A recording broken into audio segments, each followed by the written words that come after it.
L'invité de cette édition est aujourd'hui l'historienne française Nicole Niesotto, vice-présidente de l'Institut Jacques Delors, professeure émérite du CNAM, le Conservatoire national des arts et métiers, experte des questions européennes et internationales et auteure de nombreux ouvrages dont L'Europe changer ou périr. Bonjour, merci d'être avec nous. Alors on vient de l'entendre dans ce sujet. Vendredi, la Commission européenne a rendu un avis positif pour l'intégration de l'Ukraine à l'Union européenne. Le président ukrainien Volodymyr Zelensky a parlé, je le cite, d'un jour vraiment historique. Pourquoi est-ce une étape forte pour l'Ukraine ?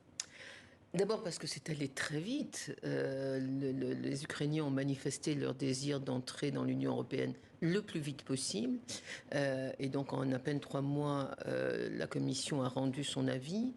Donc il y a la rapidité et puis il y a le symbole de cette décision, c'est-à-dire de montrer à la communauté internationale et en particulier à la Russie que l'ensemble de l'Union européenne est solidaire de l'Ukraine attaquée par Moscou.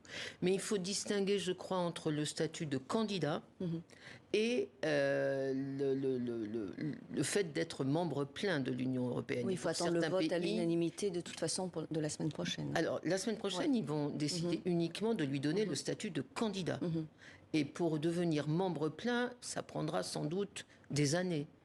Il y a des pays qui ont attendu plus de 2 décennies. La Turquie est candidate depuis 3 décennies, elle n'est toujours pas membre. Donc après, le délai de négociation dépend de la négociation, si je puis dire. Mais la semaine prochaine, ce qui va être décidé, c'est l'accès à ce statut de candidat qui est très important, parce que non seulement sur le plan symbolique, mais parce qu'il donne accès au financement des grandes banques européennes, en particulier la Banque européenne d'investissement, puisque quand un statut est candidat, un pays est candidat, il a toute une période pendant laquelle il doit faire des réformes et essayer de mettre son économie au niveau moyen de l'économie de l'Union européenne pour pas être complètement dévasté le jour où l'adhésion pleine et entière aurait lieu. Et donc ça coûte très cher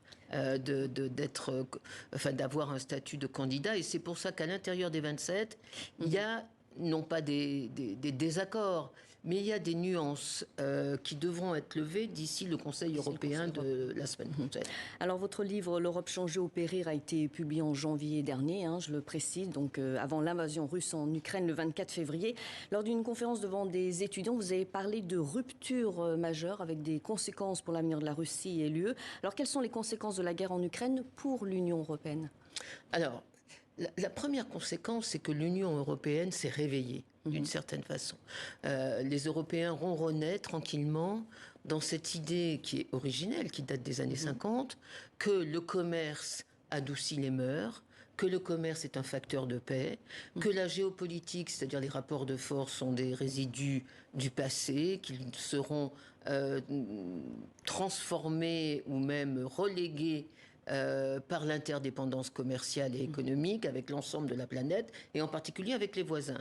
Et donc les Européens avaient cette idée sincère mais naïve que plus on commerçait avec la Russie, avec la Chine, avec d'autres pays du Sud, plus on rapprochait les sociétés, plus on créait de l'interdépendance et donc moins il y avait des risques de conflits possibles. Et donc le 24 février, quand les Russes envahissent l'Ukraine, c'est un choc vraiment brutal, très profond, je dirais presque que c'est un traumatisme. Et donc la première conséquence de cette guerre en Ukraine, c'est que les Européens vont être obligés de revoir complètement leur logiciel, complètement les principes avec lesquels ils fonctionnent, ne plus valoriser le commerce comme le nec plus ultra à la fois de la croissance et de la paix. C'est une vraie révolution pour les Européens.